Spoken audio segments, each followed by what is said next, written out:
Whenever SpaceX plans a Starship launch, they focus just as much on getting the right permits as they do on building the rocket.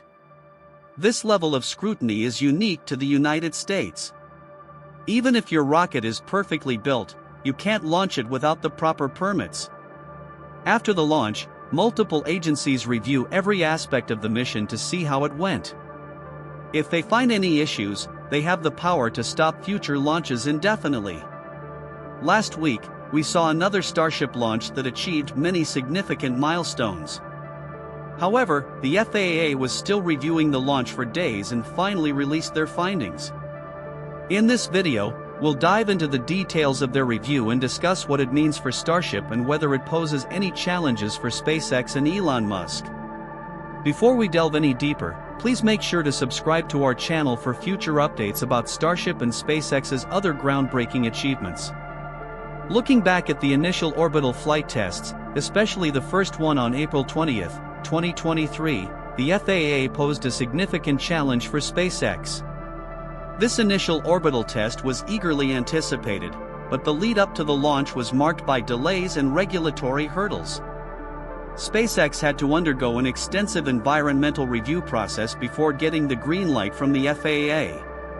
Despite SpaceX's extensive preparations, the FAA required detailed assessments and multiple safety checks before granting the launch license.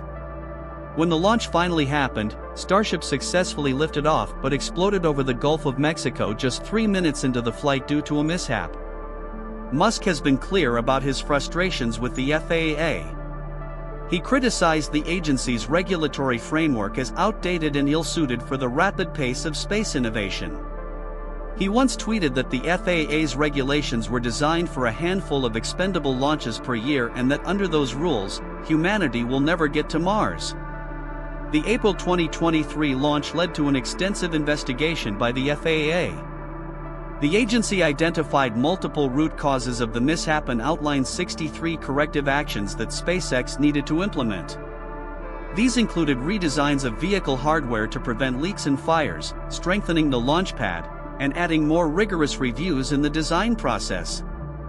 However, it's important to note that the time between launches has been decreasing steadily. After the first flight test, it took 212 days of work for FAA approval and preparation before the second launch could take place.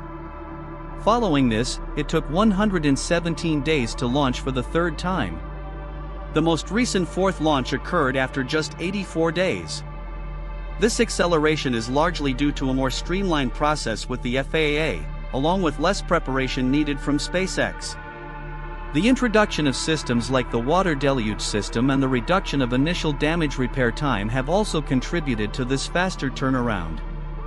When flights go according to plan, it simplifies the process with the FAA, resulting in quicker approvals and preparations.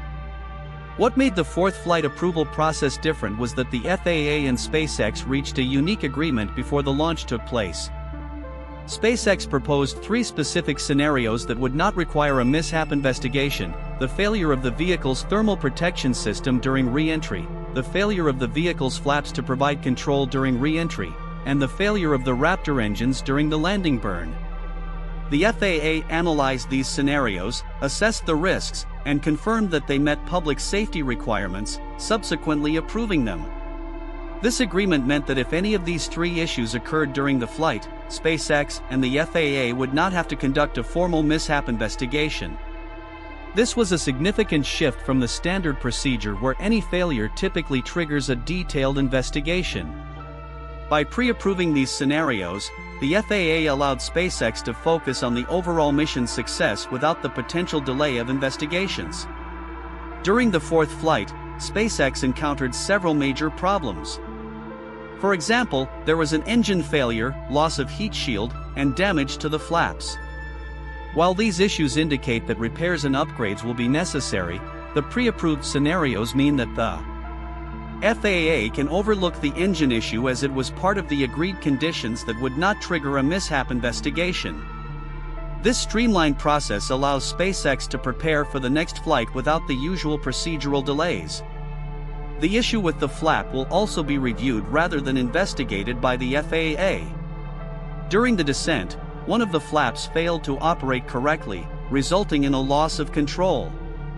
Despite this, Starship managed to complete a soft landing in the ocean. The FAA's working process after Flight 4 is expected to be greatly shortened. This flexibility, combined with the new pre-approved scenarios, means the next target, Flight 5, is even closer. Given the decreasing intervals between the recent flights, it is realistic to expect that Flight 5 might take place within the next 3 months. For Flight 5, SpaceX is likely to incorporate several improvements and upgrades based on the data from Flight 4. This includes addressing the issues with the Raptor engines, the thermal protection system, and the vehicle's flaps. Additionally, SpaceX might attempt to catch the booster with the tower arms, a significant milestone if successful. This would involve a precise landing burn and careful navigation to align the booster with the catching arms, a process that has been thoroughly tested and simulated. Yesterday, SpaceX revealed footage from an additional angle showing the booster landing in the Gulf of Mexico. The video begins with an aerial view and then shifts to a perspective that seems to be from a buoy at sea, positioned at the intended landing site. The booster descends at an angle and ignites its engines as it enters the clouds, slowing down and orienting the booster nearly perfectly vertically. SpaceX cuts the video back to onboard footage just as the booster makes contact with the water, so we don't see it bobbing before it eventually tips over. Nevertheless, the initial approach and engine ignition highlight the mission's goals and the landing over water.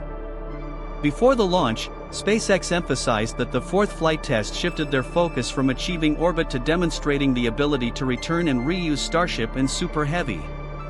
One notable aspect of these tests is the extensive use of cameras. Starship is equipped with over 20 cameras both on board and around the launch site to capture every angle of the mission. These cameras help SpaceX analyze the flight and landing in great detail, ensuring that every aspect of the test can be reviewed and improved upon for future flights. In the video, you can see some large flames likely related to the one engine that didn't successfully relight for the landing burn. The presence of these flames indicates a complex dynamic where the engine's failure could have led to a potential imbalance in thrust.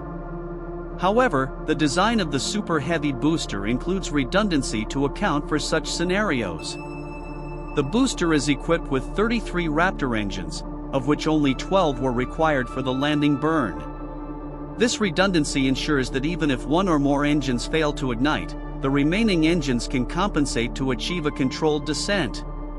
The other 12 Raptor engines successfully reignited, providing enough thrust to slow the stage for a soft landing. This landing process simulates an eventual flight profile intended to bring the booster back to the launch site. In a future operational scenario, the booster will return to the launch site and execute the landing burn just above the tower. As the booster descends, it will slow down significantly, allowing it to align between the two chopstick arms of the launch tower. And that's all for today's update. If you enjoyed watching and found it useful, please make sure to subscribe to our channel and hit the like button. Thanks for watching, and I'll see you in the next one.